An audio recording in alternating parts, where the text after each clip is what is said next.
Hello मेरे प्यारे दोस्तों, कैसे हैं आप सभी। आशा है मुझे आप सभी अच्छे होंगे, ठीक होंगे।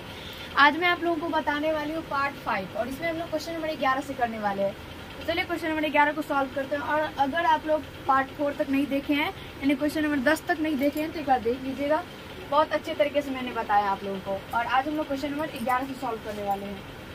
क्वेश्चन नंबर 11 चलिए हम लोग पढ़ते हैं। आप लोगों को बोर्ड पे नजर आ रहा होगा और आप लोग अपनी अपनी बुक खोल कर भी उसमें पढ़ेंगे। क्वेश्चन नंबर 11 में है, यदि पी एक्स बराबर x square plus 4x plus 2 हो तो पी एक्स को x प्लस 2 से भाग देने पर इसका शेषफल निकालने के लिए कहा गया। चलिए क्वेश्चन नंबर 11 को सॉल्व करते हैं। और इससे पहले भी मैंने आप लोगों को भाग देने के बाद शेषफल निकालने के बारे में अच्छे तरीके से बताया है क्वेश्चन नंबर 10 तक में। तो नहीं देखे तो एक बार देख लीजिएगा। तो चलिए इसको हम लोग सॉल्व करते हैं। इसको हम लोग कैसे करेंगे, तो इसको हम लोग शेषफल प्रमेय से निकालें। इसका शेषफल निकालेंगे शेषफल प्रमेय से।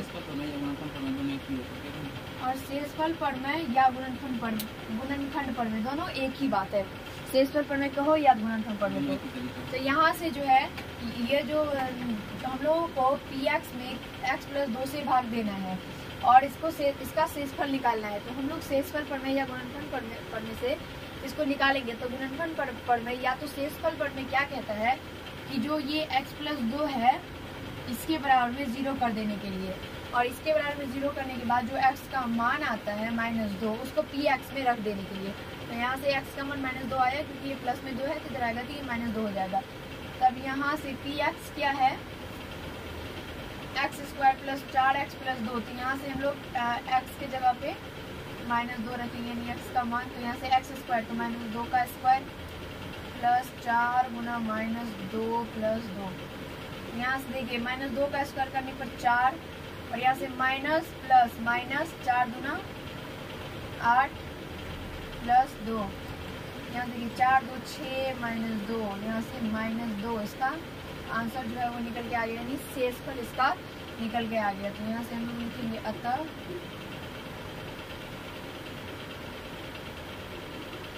शेषफल बराबर माइनस, और इसका आंसर यही हो जाएगा। आप लोग आंसर से मिला सकते हैं इसका आंसर, इसका आंसर यही होगा। चलिए क्वेश्चन नंबर 12 को सॉल्व करते हैं। क्वेश्चन नंबर 12 को आप लोग पढ़ेंगे और अच्छे तरीके से समझने का प्रयास करेंगे। अपने बुक खोलिए और उसमें पढ़िए क्वेश्चन नंबर 12। अब यहाँ देखिए, इसमें गुणनखंड प्रमेय का प्रयोग करके निर्धारित करें कि क्या x माइनस 1 निम्नलिखित का गुणनखंड है। इसमें x माइनस 1 जो है वो निम्नलिखित का गुणनखंड है। ये हम लोगों को क्या करना है, तो ये हम लोगों को जांच करना है, यानी प्रयोग करके निर्धारित करना है कि है या नहीं है। तो चलिए हम लोग सॉल्व करते हैं। इसमें हम लोग कैसे करेंगे, तो सबसे पहले ये जो x का मान यहाँ से निकल के आएगा, ये x गुणनखंड प्रमेय से कहा गया है। गुणनखंड प्रमेय या शेषफल प्रमेय दोनों एक ही होता है। इसके बराबर में जब 0 करेंगे तो यहाँ से x का मान जो निकल के आएगा, ये तीनों क्वेश्चन में रखेंगे, पहला, दूसरा और तीसरा। ये तीनों जो हम लोगों का बहुपद दिया गया है इसमें हम लोग रखेंगे। और रखने पर अगर मान 0 आ जाता है तब इसका जो है ये जो निम्नलिखित का गुणनखंड है या नहीं हम लोग को पता चल जाएगा। अगर 0 आता है तो गुणनखंड है, अगर 0 नहीं आता है तो गुणनखंड नहीं है। बस इतना ही ये क्वेश्चन है। तो अब यहाँ से देखिए, यहाँ से जो है पहला क्वेश्चन हम लोग सॉल्व करें। तो यहाँ से पी एक्स के बराबर में सबसे पहले हम लोग मान लेते हैं x Q plus x square plus minus 2x plus 1। और ये जो है गुणनखंड प्रमेय से हम लोग इसको हम लोग qx मान लेते हैं, x माइनस 1। तो अब हम लोग क्या करेंगे, तो जो qx है उसके बराबर में हम लोग 0 कर देंगे। चलिए इसको हम लोग gx मान लेते हैं, gx। तो अब हम लोग क्या करेंगे, तो gx के बराबर में 0 करेंगे। तो x माइनस 1 जो है उसके बराबर में 0 करेंगे, तो यहाँ से x का मान प्लस में 1 निकल के आ जाएगा, क्योंकि ये माइनस में 1 है, इधर आएगा तो ये प्लस में 1 हो जाएगा। तो यहाँ से ये प्लस में 1 निकल के आ जाएगा। अब जो 1 निकला है x का मान उसको हम लोग पी एक्स में रखेंगे। तो पी 1 का मान निकालेंगे, तो 1 का क्यू प्लस 1 का स्क्वायर माइनस 2 गुना 1 प्लस 1। 1 का क्यू करने पर 1 आएगा, प्लस 1 का स्क्वायर करने पर 1 आएगा, 1 के साथ 2 को गुना करने पर 2 आएगा और प्लस में 1 होगा। अब यहाँ से देखिए 1 2 3 3 माइनस 2 इस घटेगा तो 1 हो जाएगा, और इसका आंसर 1 निकल के आया। तो इसका जो है हम लोग जब x का मान जब px में रखे तो यहाँ से ये निकल के आया 1। और 1 निकल के आया, तो इससे साबित होता है कि ये जो है निम्नलिखित का यानी x माइनस 1 जो है वो यहाँ पे जो हम लोग पी एक्स माने हैं x Q plus x square minus 2x plus 1 इसका गुणनखंड नहीं है। तो यहाँ से हम लोग लिखेंगे अतः x माइनस 1 पी एक्स का गुणनखंड नहीं है, गुणनखंड नहीं है। बस इसको इतना ही सॉल्व करना है और मुझे पूरा आशा है आप लोगों को समझने में थोड़ा सा भी कठिनाई समस्या नहीं हुआ होगा। अब देखिए क्वेश्चन नंबर 2, इसमें कहा गया है 8x⁴ minus 12x Q plus 18x plus 14।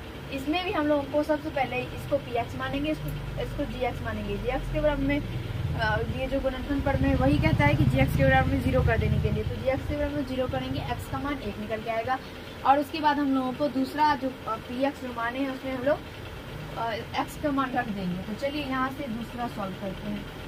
यहाँ पे सबसे पहले पी एक्स के बराबर में मान लीजिए 8x⁴ minus 12x Q plus 18x plus 14।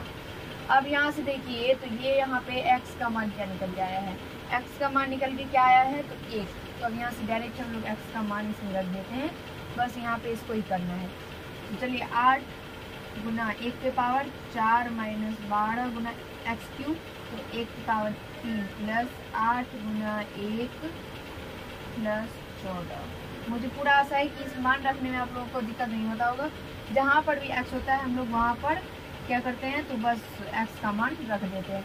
अब यहाँ देखिए 1⁴ हो या लाख हो या हज़ार हो, सबका मान एक ही हो जाएगा। और 1 को 8 से गुना करने पर 8, 1 का क्यू 1 होगा और 12 से गुना करने पर ये 12 होगा प्लस 18 प्लस 14। अब यहाँ से देखिए, अब यहाँ से हम लोग को क्या करना है, 18, 14 और 8 को जोड़ देना है। तो 8 8 16 20 2 2 और 2 4, 40 माइनस 12, 40 माइनस 12 करेंगे तो ये कितना होगा,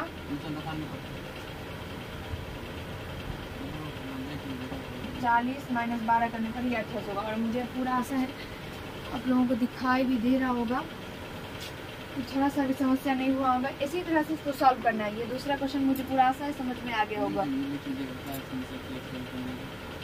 अब यहाँ से अगर आप लोग देखेंगे तो इसका जो है ये 28 निकल गया है। चलिए आंसर यहाँ से बता देते हैं। ये इसको जब हम लोग x माइनस 1 को पी एक्स यानी दूसरा क्वेश्चन पी एक्स जो माने हैं उसमें हम लोग रखे, तो इसका जो है वो शेषफल वो 28 निकल गया है। इससे ये निर्धारित होता है और ये साबित भी होता है कि इसका ये पी एक्स माइनस 1 जो है जो दूसरा नंबर में पी एक्स का गुणनखंड नहीं है। तो नीचे तो दिख नहीं रहा है आप लोगों को, तो मैं पहला क्वेश्चन मिटा रही हूँ। आप लोग एक बार थोड़ा सा देख लीजिए, उसके बाद पहला क्वेश्चन मिटा के तीसरा क्वेश्चन सॉल्व करेंगे।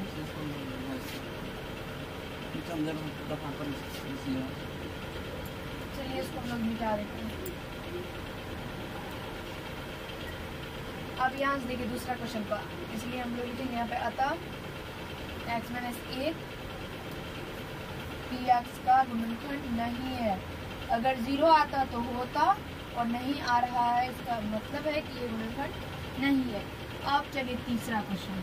तीसरा में भी सबसे पहले पी एक्स को मानना है। X Q minus 8x² minus 7x minus 2, x Q minus 8x² minus 7x minus 2, ये ठीक है।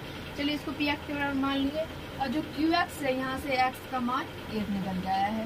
तो अब इसमें हम लोग क्या करेंगे तो पी 1 निकालेंगे। तो यहाँ से 1 का क्यू माइनस 8 गुना 1 का स्क्वायर माइनस 7 गुना 1 माइनस 2। 1 का क्यू 1 माइनस 8, 1 का स्क्वायर करने पर 1 आएगा, 8 से गुना करने पर 8 आएगा। अब यहाँ से 7 को 1 से गुना करने पर 7 आएगा और माइनस 2। अब यहाँ से देखिए इस सबको हम लोग जोड़ देंगे क्योंकि ये भी माइनस में, माइनस में, तीनों माइनस में जुड़ जाएगा। तो यहाँ से 1 माइनस क्या हो जाएगा 10 7 17, ये 17 हो जाएगा। घटाने पर ये माइनस 16 हो जाएगा और माइनस 16 आने पर हम लोग यहाँ से लिखेंगे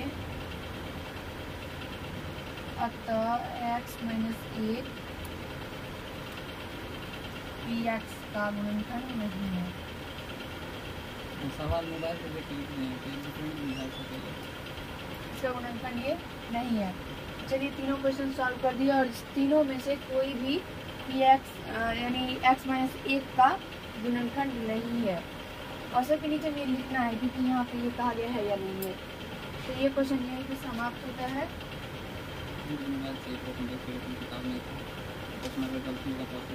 ये क्वेश्चन यहीं पे समाप्त होता है और ये क्वेश्चन नंबर जो 12 है वो मैंने मोबाइल से देख के लिखा है क्योंकि मेरे पास बुक नहीं था, इसलिए मैंने फ़ोन से लिखा। अगर थोड़ा सा मिस्टेक हुआ हो कहीं पर भी क्वेश्चन में तो आप लोग देख लीजिएगा और उसको सही से बनाने का कोशिश कीजिएगा।